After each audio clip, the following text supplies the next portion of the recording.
critical of human perspective. Welcome to Unbiased and On the Fence. I'm Shane. Thank you guys so much for joining. Well, here's these images I've been waiting, so excited to share with you guys. I went out to capture some pictures of Comet Neowise just a few days ago on July 23rd while it was making its closest appearance to Earth, and the tail was at its longest, from our perspective anyway. So let me share these images because while I did get some pictures of Comet Neowise, which are awesome, you can see right here. I don't have professional equipment, you guys. So these pictures were taken with my Samsung Galaxy 9, which has a pretty decent camera on it. The shutter was left open for 10 seconds for these, and I did, increase the brightness a little bit. So here we have Comet Neowise here in the middle, and they didn't waste any time making their first appearance. Could be a shooting star. I kind of felt like our star family was making an appearance while I was getting a shot of the comet. I feel like right there, that perfect moment when I was taking that picture, they popped in. I got photobombed by our star family, perhaps. Okay, let's see here. Here's another shot of Comet Neowise. You can actually see the tail on it's pretty long.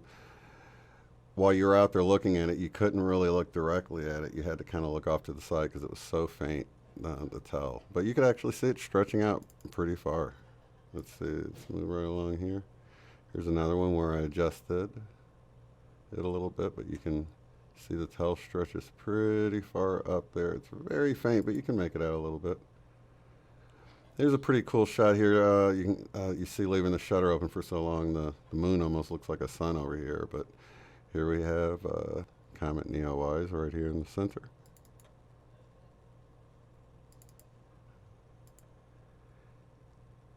And okay, so this is one of the first interesting shots that I got here because, I mean, okay, so some people might say it's maybe the satellite or a shooting star, but what I found interesting about it is the way that there's actually two different lines here. I'm going to actually go to this one because I've adjusted it a little bit to bring it out a little bit more here because I'm not really sure what it is, but you can see that there's a line this way, a line this way, a line this way. So I'm not sure what happened in that 10-second interval that the shutter was open, but something interesting happened here. I don't know if it was three different craft broke apart. I really don't know. I'm just speculating at this point, but something interesting happened there. Now here was a spectacular light show. This looked like a star streaking across the sky, way brighter than any satellite I've ever seen. But I heard they have these lower Earth orbit satellites, but you can see how the light was actually pulsating as it flew through the sky.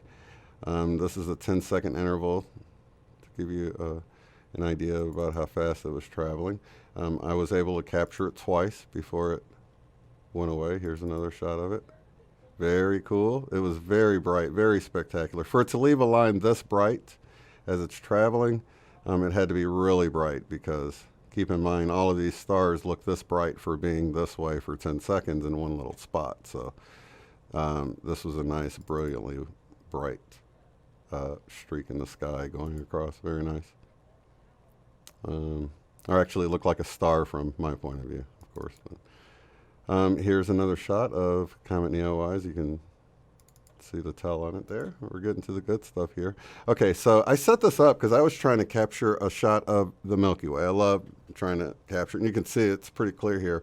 But as soon as I set up, at this point, this was the coolest thing that had happened at this point because I set this shot up as wide as it would go, and as soon as I started the shot, I looked down, like, basically eye level, a little bit above eye level, and I see like a flash. I was looking almost right at it, so it was perfect. So I see this flash, and it's basically a craft looked like it faded in, like materialized, and then like faded out. I don't know if it stopped glowing and just became non-luminescent, or if it actually disappeared or what. But so as I'm taking the picture, I was like, oh my goodness, I hope the camera caught it, because my camera was pointed, probably 45 degrees up, so I wasn't sure if it captured it, but it did. And this is what it looks like here when I zoom in on it here. It looked way cooler than this looks, but I'm so glad it captured it, because you can see, I'm going to try to get in as far as I can on this, because you can actually see the light extends way out here, so you can see where it actually traveled in and pulsated at this point. It didn't have this dark around it, as you see here. This is actually pixelation like you see around the stars or whatever, but it did move this direction. It faded in, it powered up here, and then faded out, just like you see right here. But probably from about, I'd say from about right over here to all the way over here. And it happened in about a 2-second period. So like 1, 2, gone. The shutter was open for 10 seconds, but this was a shorter event than what the camera was filming. But I'm so glad it got captured. There you can see it down there kind of standing out. Not far from the bottom, so yeah, it's almost off the edge of the picture, but it did capture it, and that was really cool looking to actually see that, because there was no way it was like a shooting star, but that's probably what I would have thought it was if it wasn't so, I don't know, symmetrical in the way it like phased in and powered up and then phased out. It was super symmetrical. Here's some more shots where I adjusted it out to see Comet Neowise, and you can actually tell that see the tail extends pretty far out there. One of the shots here, leaving the shutter open, it actually captured some kind of shadowy, I don't know what this is, a craft or something.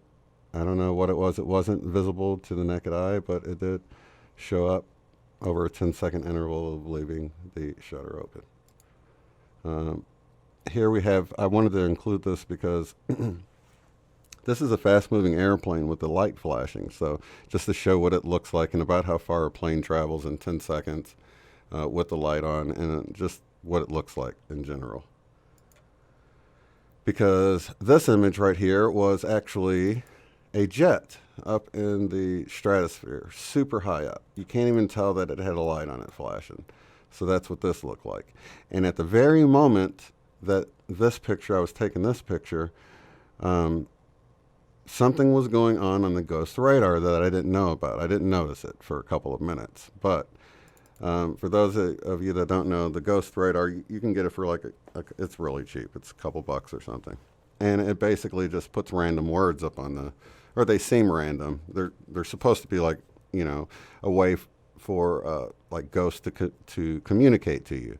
So random words will pop up on there, and I just find it's like really neat to have it on if I'm out sky watching or just doing anything paranormal or whatever. I just find that just having it on is kind of a cool thing.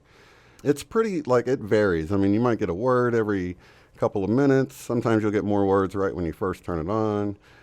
But sometimes it'll go like a long time, like it might even go an hour to several hours and you not get any words on it. So while I was capturing this picture of the jet right here, the ghost radar popped in just a hair over a minute. It popped up 4 words.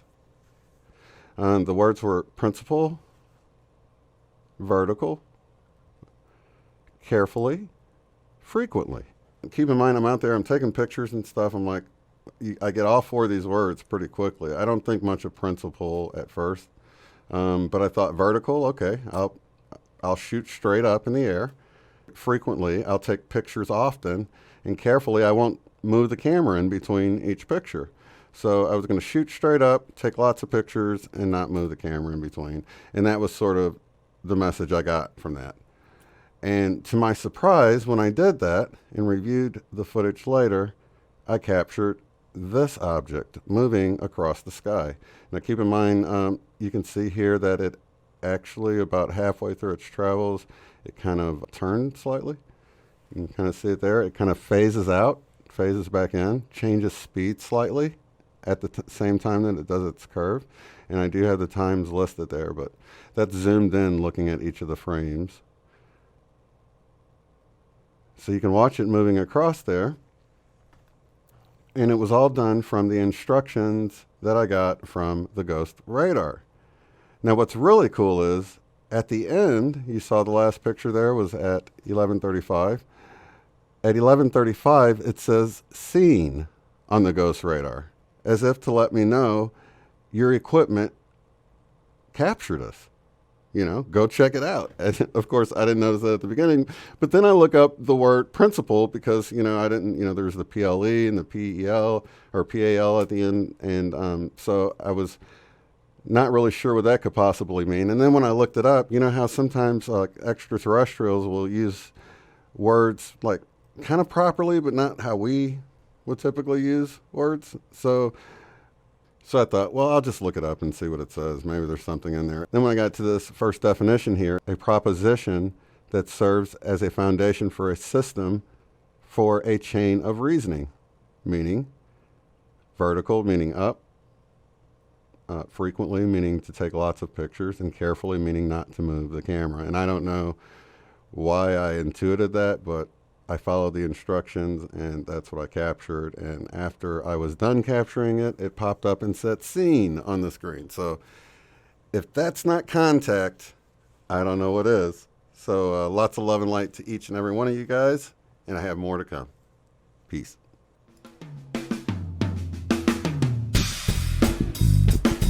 Be sure to check out the website at UOTF.net. There you will find the live stream schedule displayed in your local time right there on the front page. Below that, you'll find links to take the Beyond Quantum Healing course at a discounted rate, purchase our book, Mandela Effect, Friend or Foe, in paperback or ebook, or to contact me to schedule a BQH session. At the top of the site, you'll find links to help support the work I do, access the free private forum where you can discuss organizing get-togethers in your area, Mandela effects, and more. Thank you all so much for being here.